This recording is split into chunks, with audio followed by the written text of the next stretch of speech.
Welcome to news watch. ముందుగా headlines చూద్దాం. బాపట్ల అభివృద్ధి నా ధ్యేయం నరేంద్ర వర్మరాజు.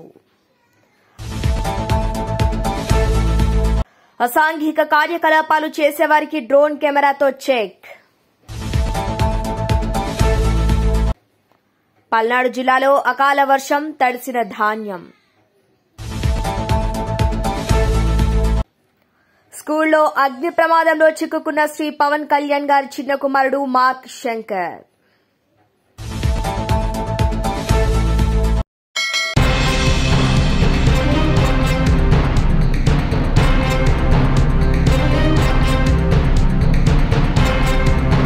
నల్గొండ జిల్లా చిట్యాల మండలం ఉరుమట్ల గ్రామంలో దళిత కుటుంబానికి చెందిన పట్ల మౌనిక ఇంటిలో మండలి chairman Gutta Sukhender Reddy, Nakrekal MLA Vemula Veeresham, dairy chairman Gutta Amit Reddy సహపంక్తి భోజనం చేశారు. ఈ సందర్భంగా శాసన మండలి చైర్మన్ కొత్త సుఖేందర్ రెడ్డి మాట్లాడుతూ రాష్ట్రంలో ప్రతి కుటుంబం సన్నబియ్యం కార్యక్రమాన్ని స్వాగతిస్తున్నారని, గతంలో రేషన్ బియ్యం అమ్ముకొని సన్నబియ్యం కొనుక్కునే పరిస్థితులు రాష్ట్రంలో ఉండేవి.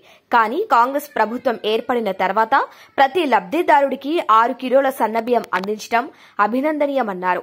సన్నబియ్యం పంపిణీ రాష్ట్రానికి భారమైన పేద ప్రజలకు కడుపు నింపాలన్న ఉద్దేశంతోనే ప్రభుత్వం ఈ కార్యక్రమం చేపట్టిందని తెలిపారు. గ్రామంలోని చాలా సమస్యలు ఇప్పటికే తీర్చడం జరిగిందని, స్థానిక ఎమ్మెల్యే వేముల వీరేశం మరియు మంత్రి కోమటిరెడ్డి వెంకటరెడ్డి సహకారంతో బ్రాహ్మణ వెల్లంల ఉదయ సముద్రం ప్రాజెక్టు పెండింగ్ పనులు పూర్తి చేసి ప్రతి రైతుకు సాగునీరు అందిస్తామన్నారు.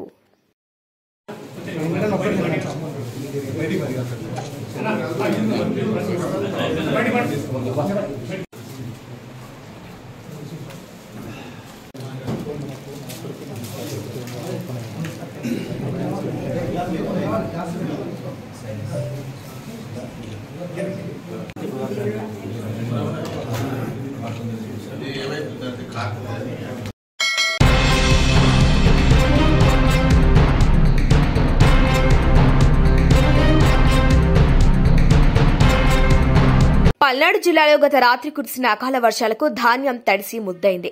గురజాల నియోజకవర్గంలోని దాచేపల్లి, కేసినపల్లి, తంగెడ గ్రామాల్లో అకస్మాత్తుగా ఈదురు గాలులతో కూడిన వర్షం కురవడంతో రైతులు పండించిన ధాన్యం పంట పూర్తిగా దెబ్బతింది.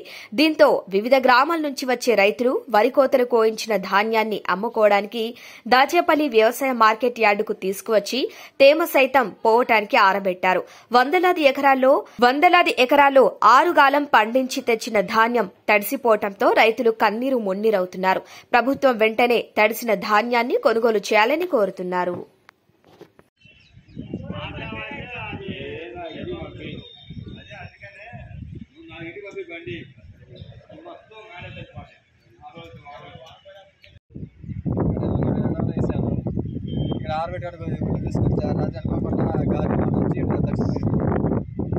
తడిసిపోయినా కూడా మరి మంచిగా కొంటలేదు. మరి తడిసిపోయినట్టు కూడా మరి ఏదన్నా కనీసం గిట్టుబాటు ధర ఏదన్నా ఉంది మరి మార్కెట్ చేస్తే బాగుంటుందని మా ఉద్దేశం.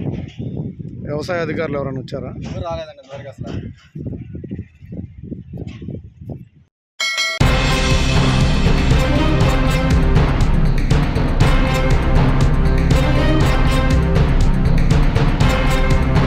పశ్చిమ గోదావరి జిల్లా ఎస్పీ నయీం అస్మి ఆధ్వర్యంలో పోలీస్ యంత్రాంగం డ్రోన్ కెమెరా సహాయంతో మారుమూల ప్రాంతాల్లో కోడి పందాలు, పేకాట వంటి కార్యక్రమాలు నిర్వహిస్తున్న వారిని గుర్తించి వెంటనే వారిని అదుపులోకి తీసుకోవడం జరుగుతుంది. ఇటీవలి కాలంలో ఈ డ్రోన్ కెమెరాతో తప్పిపోయిన చిన్న పాపను వెంటనే పట్టుకోవడం జరిగింది. ఈ టెక్నాలజీతో ఎక్కడ ఎలాంటి నేరాలు చేసినా మా చేతికి చిక్కటం ఖాయమని, యువత కూడా గంజాయి మత్తుకు బానిసలుగా మారుతున్నారని, తల్లిదండ్రులు తమ పిల్లలు ఎవరినైనా వాటికి అలవాటు పడితే పోలీసు వారికి తెలియజేయండి, వారికి కౌన్సిల్ ఇచ్చి వాటి నుండి విముక్తి పొందేలా చేస్తామని అన్నారు డీఎస్పీ.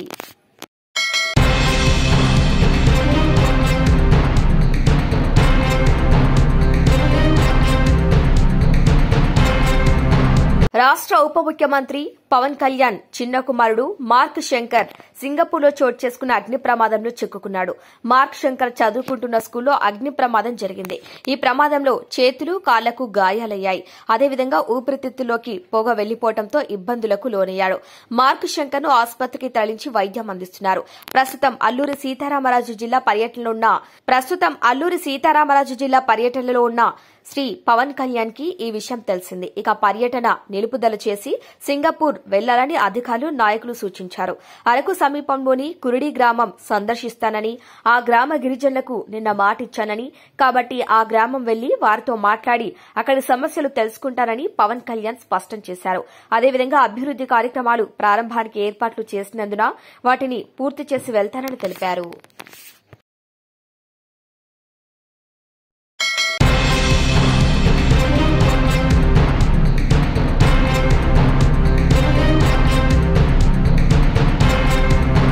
బాపట్ల జిల్లా బాపట్ల పట్టణంలోని 2వ వార్డులో మన ఎమ్మెల్యే మన వార్డు కార్యక్రమంలో భాగంగా బాపట్ల శాసనసభ్యులు వేగేశ్న నరేంద్ర వర్మరాజు అధికారులు స్థానిక నాయకులతో కలిసి వార్డులో పర్యటించారు.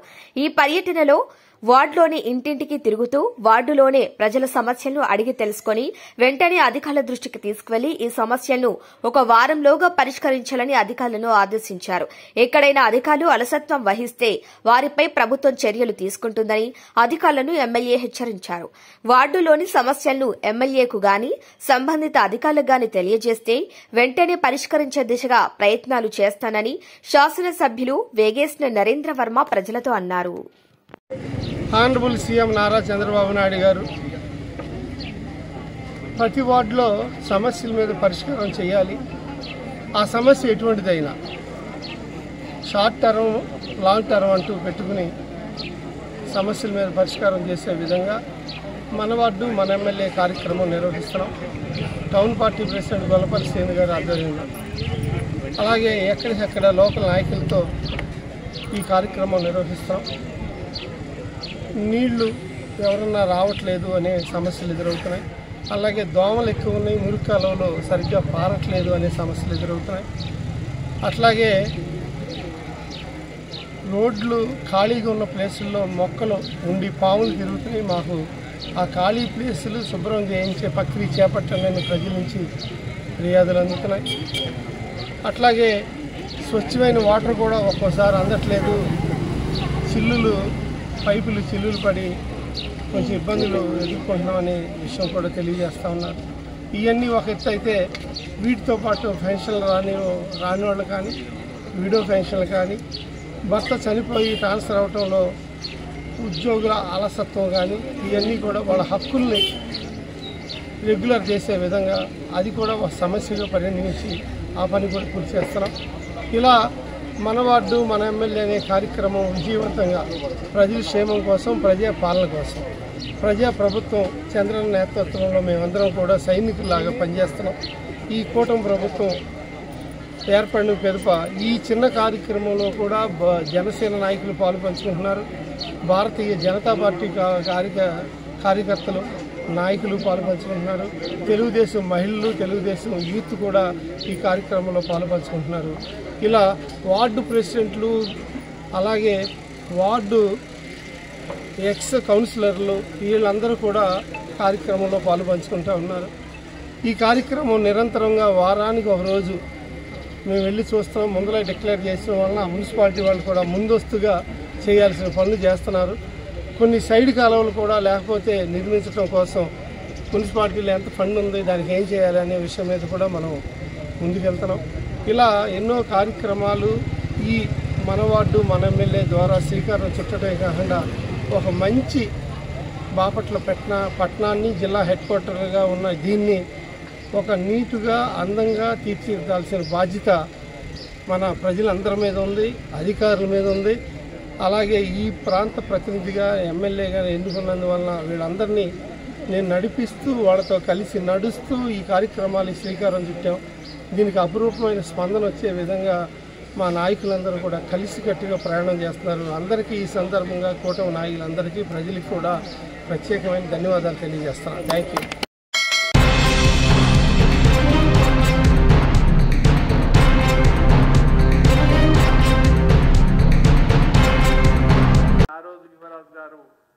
పక్కకు పెట్టేసింది. అప్పుడు బీఆర్ఎస్ ప్రభుత్వమే. మరి ఆ బంధం ఏందో ఈ బంధం ఏందో తెలియాలన్నటువంటి పరిస్థితి.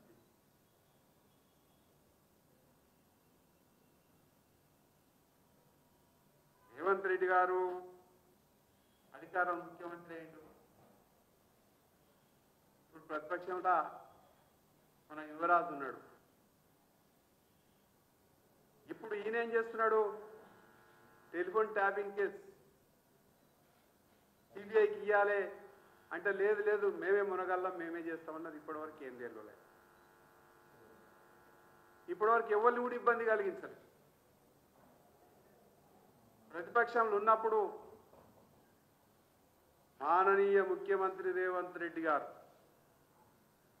డ్రగ్స్ కుంభకోణంలో కేటీఆర్ వెంట్రుకలతోటి ల్యాబ్కు పంపి ఫోరెన్సిక్ డిపార్ట్మెంట్కి పంపి ఆయన బొక్కలేస్తానన్నాడు.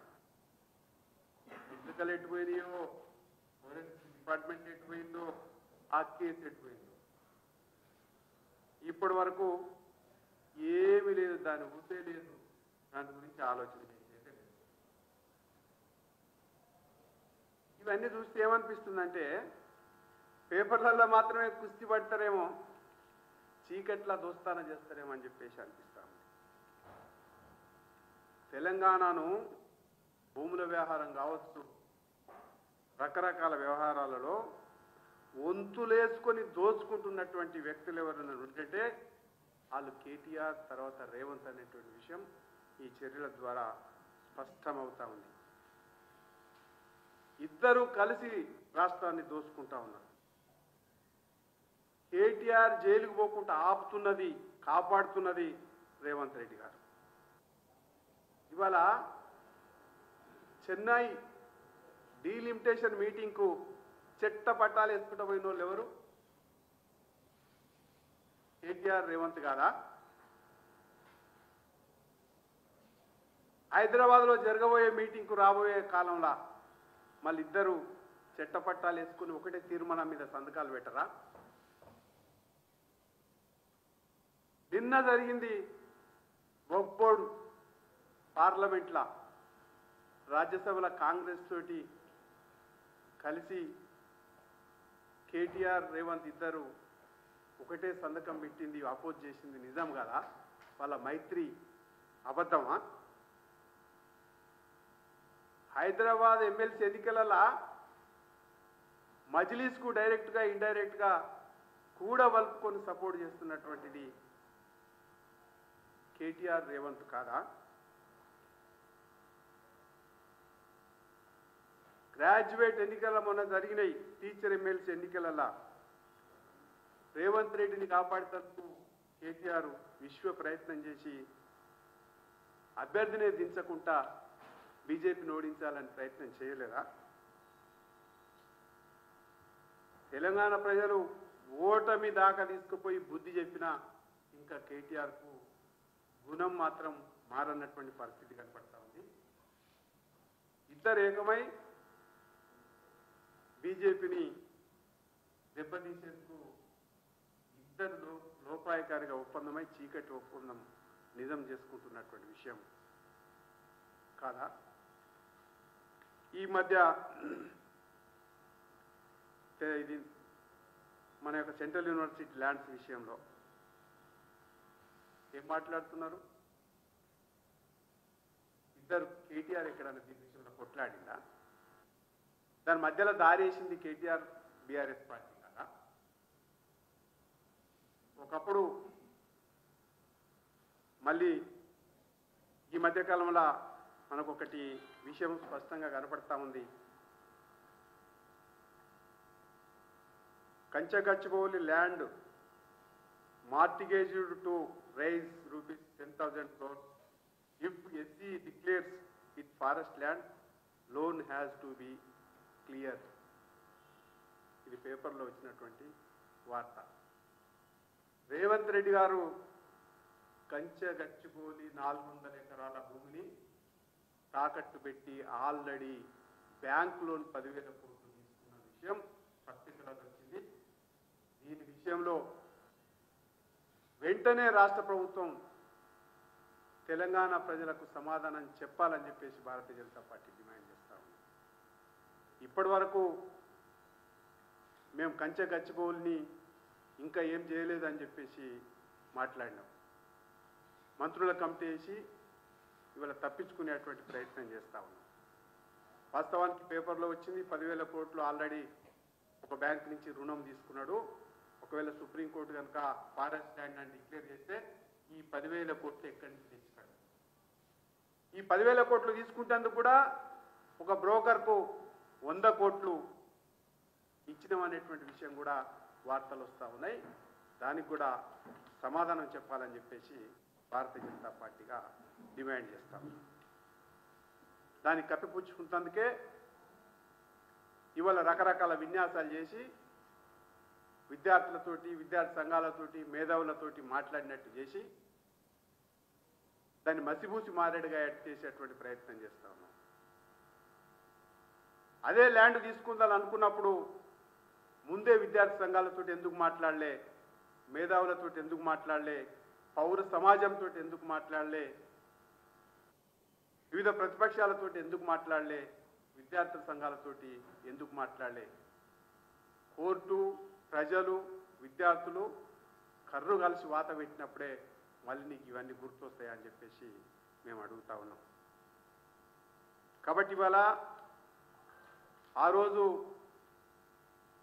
రేవంత్ రెడ్డి గారు ఈ హైదరాబాద్ పరిసరాల్లో, హైదరాబాద్ చుట్టూ ఉన్నటువంటి కాస్ట్ ల్యాండ్స్ ఏవైతున్నాయో వాటన్నీ కూడా కేటీఆర్, కేసీఆర్ దోచుకుంటా ఉన్నారు. ఇవన్నిటి మీద నేను అధికారంలోకి వస్తే కక్కిచ్చి పేదల పంపుతా అని చెప్పేసి మాట్లాడినవే. ఈ రోజు వరకు వాళ్ళు తీసుకున్నటువంటి ల్యాండ్స్లో 1 ఎకరమైనా నువ్వు వాపసు తీసుకొని గవర్నమెంట్ ప్రజలకు వంచినవా, ఇంకేదన్నా మంచి ఒక బడికి ఇచ్చినవా, ఒక గుడికి ఇచ్చినవా చెప్పాలని చెప్పేసి మేము డిమాండ్ చేస్తూ ఉన్నాం. గత 10 సంవత్సరాలు అవుతుంది ఇప్పటికీ భూ లావాదేవీల మీద అన్నిటి మీద విచారణ జరపాలని చెప్పేసి బీజేపీ డిమాండ్ చేస్తూ ఉంది. ఈ కంచె గచ్చిబౌలి భూముల విషయంలో కూడా సిబిఐ చేత విచారణ జరిపించాలని చెప్పేసి భారతీయ జనతా పార్టీ డిమాండ్ చేస్తూ ఉంది. తెలంగాణ భూములన్నిటిని కూడా అప్పనంగా అమ్ముకొని దోచుకుంటున్నటువంటి తెలంగాణ చీడ పురుగులు, వీర నాయకులుగా చెలమాగుతున్నటువంటి కేటీఆర్, దాని తర్వాత రేవంత్ అనేటువంటి విషయం తెలంగాణ ప్రజలు ఇలా గమనించారు. చెప్పేవన్నీ సారంగ నీతులు, దూరేవన్నీ డాష్ కొంపలని చెప్పేసి ఖచ్చితంగా భారతీయ జనతా పార్టీ చెప్పదలుచుకుంది. కాబట్టి మీరు చేసేటువంటి పనులను, నీచమైనటువంటి ప్రజా వ్యతిరేక విధానాలను ఇవాళ ప్రజలు అసహించుకుంటా ఉన్నారు. మీ యొక్క రక్షించుకునేటువంటి ఒప్పందం ఏదైతుందో, రక్షణ ఒప్పందం ఒడంబడికడ ఏదైతుందో ప్రజలు గమనించారు. కాబట్టి ఇవాళ కేటీఆర్, రేవంత్ మీరు ఎంత కాదన్నా అవునన్నా ఇద్దరు తోడు దొంగలు ఈ దేశాన్ని, ఈ రాష్ట్రాన్ని తాకట్టు పెట్టేసి భూములు అమ్ముకొని తెలంగాణ రాష్ట్రాన్ని మొత్తం కూడా రియల్ ఎస్టేట్ వ్యాపార కేంద్రంగా మార్చి ప్రజలకు భూమి లేకుండా ఏం లేకుండా చేయాలన్నటువంటి కుట్ర జరుగుతూ ఉంది. ఈ రాష్ట్రాన్ని మొత్తం తెగనమ్ముకోవడానికి ప్రయత్నం చేస్తూ ఉన్నారు. భవిష్యత్తు తరాలకు ఏమి మిగలకుండా అన్యాయం చేసే ద్రోహులుగా మిగిలిపోతారని చెప్పేసి ఈ సందర్భంగా తెలియజేస్తా ఉన్నాం. ఇప్పటికైనా చివరిగా నేను చెప్పేది ఏంటంటే, అన్ని భూ లావాదేవీలపైన వెంటనే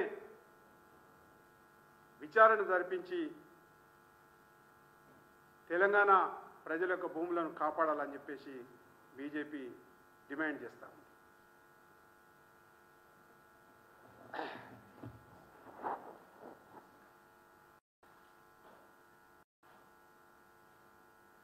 గత 10 సంవత్సరాల బీఆర్ఎస్ పాలనలో హైదరాబాద్ చుట్టూ ఉన్నటువంటి విలువైన భూములు, ఇప్పుడు కంచెగచ్చిబౌలి భూములు, ఇప్పుడు ఈ మధ్యలో వివాదం వచ్చింది, దాని మీద ముసలి కన్నీరు కాస్తుండే కేటీఆర్. అంతకంటే ముందు బీఆర్ఎస్ పాలన కాలంలో మియాపూర్ సంబంధించిన భూముల కేసులు ఇప్పటిదాకా ఏమైనా తెలంగాణ ప్రజలకు చెప్పట్లేదు. గుట్టల బేగంపేట్ల భూములు ప్రభుత్వం తీసుకోవాలి, అన్యాయం జరిగింది, 2,500 కోట్ల కుంభకోణం జరిగిందని చెప్పి రేవంత్ రెడ్డి గారు మాట్లాడారు. దాని గురించి మాట్లాడతలేదు. ఫార్మాసిటీకి సంబంధించినటువంటి 7,000 ఎకరాలు, అందులో ప్రభుత్వ భూమి ఎంత ఉంది, ఇంకా భూమి సేకరించున్నారు, దాన్ని ఏదో ఇంకా డెవలప్ చేస్తామని చెప్పి రేవంత్ రెడ్డి గారు చెప్తున్నారు. అక్కడ కూడా ఫేర్ కాంపెన్సేషన్ డిమాండ్ చేసినారు. ఇప్పుడు అది మర్చిపోయినారు రేవంత్ రెడ్డి గారు. ఇట్లా హైదరాబాద్ చుట్టూ మీ అంటే కేటీఆర్ విషయంలో అప్పుడు చాలా పెద్ద ఆరోపణ చేశారు రేవంత్ రెడ్డి గారు. హైదరాబాద్ చుట్టూ ఉన్న భూముల మీద కన్నేసి ప్రైవేటు వాళ్లకు అప్పనంగా కేసులు ఏవైతే కేసులన్నింటినీ నీరుగార్చి అప్పనంగా భూములను మియాపూర్లో ఉన్నటువంటి భూములతో సహా అంతేందుకు ఆ భూములన్నింటినీ కూడా ప్రైవేటు వ్యక్తులకు ఇస్తుందని చెప్పి రేవంత్ రెడ్డి గారు ఆ రోజు ఆరోపణ చేసి అధికారంలోకి వచ్చినాక అన్నీ మాయమైపోయినాయి, అన్నీ మాఫ్. ఎందుకు అంటే ఇద్దరి మధ్యలో ఉన్నటువంటి అనుబంధం సంబంధం దోచుకోవడం పంచుకోవడంలో మాత్రం ఇద్దరు కలిసి ఉన్నారనేటువంటిది ఖచ్చితంగా బయటపడుతుంది. అదొకటే కాదు, ఎట్రో డ్రగ్స్ సంబంధించినటువంటి విషయం కూడా ఆ రోజు రేవంత్ రెడ్డి గారు కాంగ్రెస్ పార్టీ అసెంబ్లీ లోపల అసెంబ్లీ బయట ఎంత గగ్గోలు పెట్టారంటే భూములన్నీ అప్పనంగా అప్పగిస్తున్నారని. మీరు వచ్చిన తర్వాత ఒకరోజు జీవో ఇష్యూ చేశారు, ఆ భూమిని వాపసు తీసుకుంటున్నట్టు, మళ్ళీ సెటిల్మెంట్ చేసుకున్నారు. ఇప్పుడు ఆ ఎట్రో డ్రగ్స్ కంపెనీ ఎవరిది అంటే ఆయన రాజ్యసభ సభ్యుడు బీఆర్ఎస్ పార్టీ.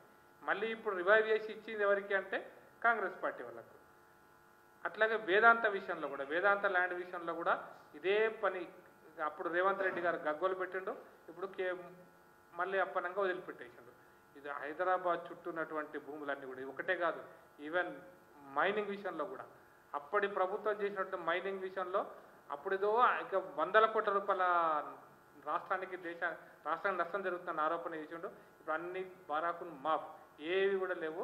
దీని వెనకాల రేవంత్ రెడ్డి కేటీఆర్ యొక్క ఒప్పందం, ఆర్థిక ఒప్పందం, ఆర్థిక లావాదేవీల కారణంగానే ఈ మొత్తం రేవంత్ రెడ్డి గారు కేటీఆర్ను వదిలిపెట్టేసిండు.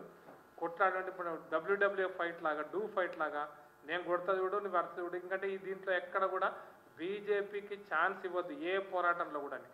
మొన్నటి వరకు తెలంగాణ రాష్ట్రంలో 7.5-8 లక్షల కోట్ల రూపాయలు అప్పు చేయడంలో తెలంగాణ భూములు తెగనమ్మి అప్పు పుడితే తప్ప తెలంగాణలో సంక్షేమ పథకాలు కానీ ఉద్యోగులకు జీతాలు కానీ ఇవ్వలేని పరిస్థితి తీసుకొచ్చినటువంటి కేసీఆర్ పాలనలో అదే వ్యవహారాన్ని కొనసాగిస్తున్నటువంటి కేటీఆర్ రేవంత్ రెడ్డి గారి విషయంలో మొట్టమొదటిసారిగా హైదరాబాద్ సెంట్రల్ యూనివర్సిటీ విద్యార్థులతో కేటీఆర్ గారు మాట్లాడతారట. కేటీఆర్ గారు అదొక డ్రామా సృష్టించిండు. ఈ డ్రామా ఎందుకు అంటే వాస్తవంగా ఈ ఉద్యమాలన్నిటువంటి నీరుగార్చడం కోసమే కేటీఆర్ గారు ఇటువంటి దుర్మార్గం చేస్తున్నాడు. ఏ ప్రజా ఉద్యమాన్నైనా కూడా రేవంత్ రెడ్డి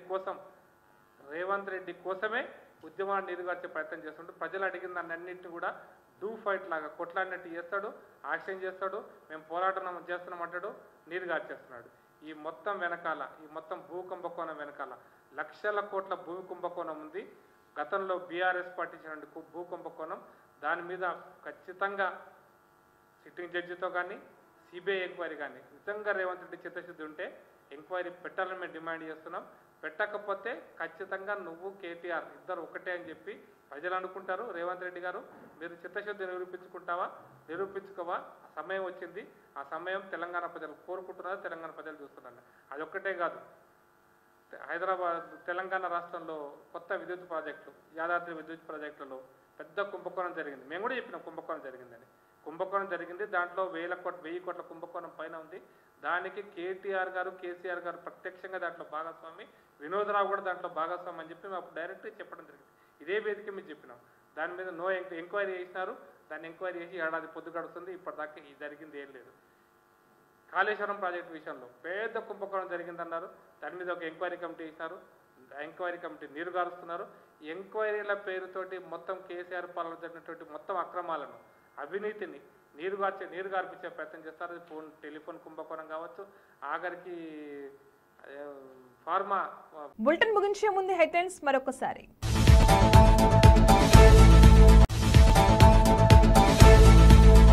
బాపట్ల అభివృద్ధి నా ధ్యేయం, నరేంద్ర వర్మరాజు. అసాంఘిక కార్యకలాపాలు చేసేవారికి డ్రోన్ కెమెరాతో చెక్.